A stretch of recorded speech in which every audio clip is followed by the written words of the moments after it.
how we relate to our parents, parents-in-law, and our wider family. We've already mentioned Genesis 2:24. For this reason, a man and a woman will leave their father and mother and be joined to their husband or wife. We want to look at what this leaving really means in practice. Our situations are all different. For some of us, our parents are around and live nearby, while for others, they aren't.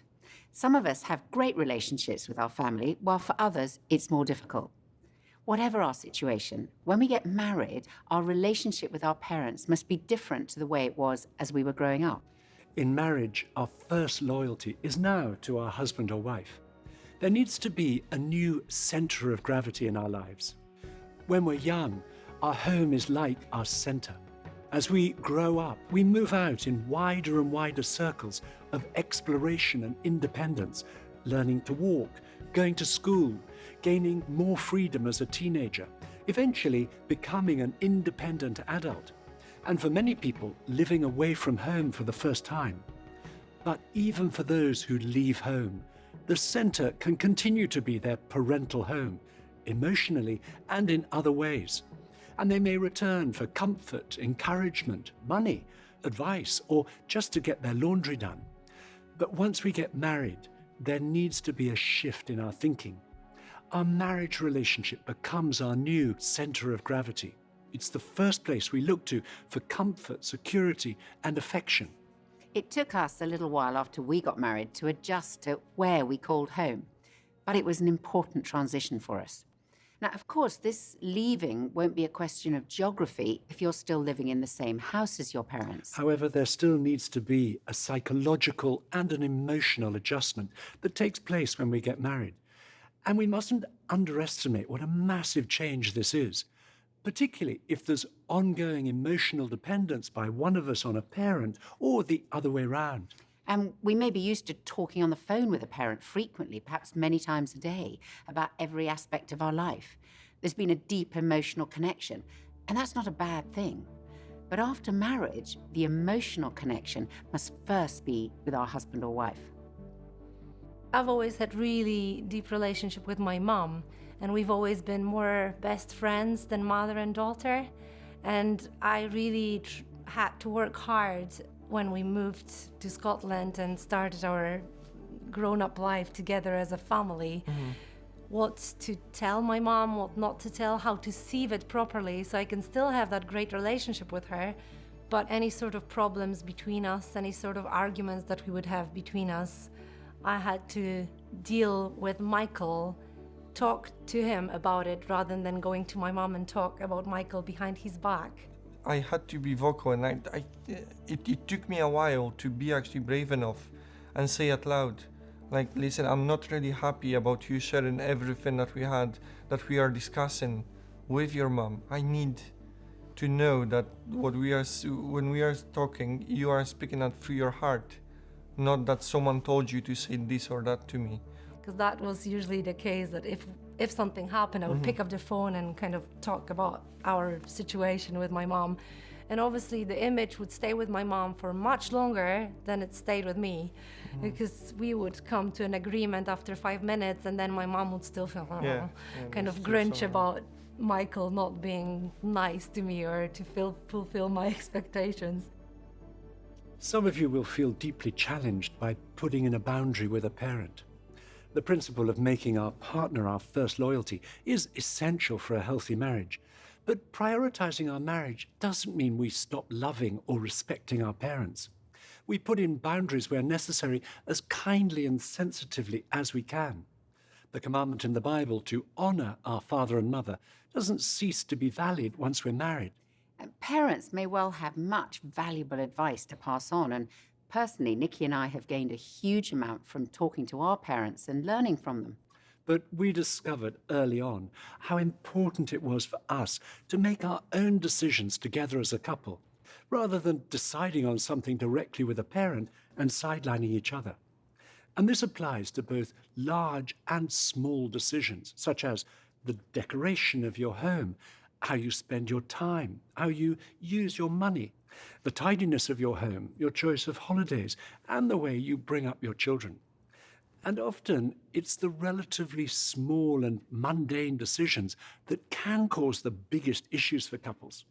I remember a newly married woman telling us how one day when she was out at work, her husband and his mother moved some of the furniture around in their home. Now, she was amazed by the strength of her own reaction when she got home and discovered what they'd done. It wasn't that she objected to where they'd put the furniture. If anything, it was an improvement. It was that the decision had been made by her husband and his mother rather than by them as a couple. Having made our own decisions, we then need to support each other in those decisions, even if they're different to the views of our parents or parents-in-law. And it's worth recognizing that this is often hardest in our own parental home. That was certainly an area of difficulty for us. I wasn't always very good at supporting Scylla or standing by what we'd decided. My mother was a very strong character. So like me, Nikki's mum was at the rhino end of the spectrum. So we had quite a few clashes over all sorts of things, many of them really trivial in retrospect. Like the occasion when we were staying with my parents-in-law and I wanted to put an egg into the mashed potatoes. Well, Nikki's mother, who was definitely a saver, which is probably where Nikki gets his tendency from, thought that that was very extravagant, which I thought was ridiculous. So we had this standoff over one egg. My tendency was to try hard to keep the peace, and sometimes it seemed easier to side with my mother, particularly as with regard to this incident, it was her egg. But siding with a parent rather than with our partner never works. We all need to be aware that parents, usually out of love and concern for us, may try to influence us round to their opinions. But in so doing, they can drive a wedge between us as husband and wife. This principle of making our own decisions applies even if we're living in the same house as a parent or we're their primary carer. Our aim in marriage is to build mutually supportive relationships with our parents and our parents-in-law, rather than sidelining them or being controlled by them. We recognize some of you may have a difficult relationship with a parent or your wider family, but still, we'd encourage you to take a long view and to persevere in doing what you can to build these relationships. And if you're engaged, one way you could get things off to a good start is to show your gratitude by writing them a letter or giving them a present before your wedding day, to thank them for all they've done for you. Your relationship with them will also be helped by taking the initiative to stay in touch out of consideration and respect for them. Decide together how often you're going to ring your parents, how regularly you're going to visit, if you plan to go on holiday with them, and generally how much involvement you expect to have in each other's lives. Take one. Mark. 我叫严仁波，这是我的妻子啊，刘露。我们今年结婚18年了。因为我是独生女，好像觉得就跟父母的连接是一直存在的。我觉得，因为父母当时跟我们是楼上楼下的住着，好像本来就很近便。我就说，那为了方便哈，我们俩也来不及做饭，可能我们每天下班回家都是晚餐就是在我父母家吃的。他也不习惯这种生活，对，是吧？是的，我当时我每次回家吃晚饭，我就觉得。好像不是回到家的感觉，有一点，像是做客的这种感觉啊，客人的感觉，然后有的时候还会和他的父母也会有一些小的冲突啊，然后就会累积一些负面的情绪，但因为我是刺猬型嘛，累积在心里面，有的时候就会产生一些不好的，破坏到我们夫妻的关系，在这种讨论当中，我们发现。对我的界限好像是不太清晰的，甚至有一些依赖的情感。其实这一点我意识到我对他是有伤害的，所以我们做了一个决定。我说 OK， 我们就先从这个分开吃饭开始试一试。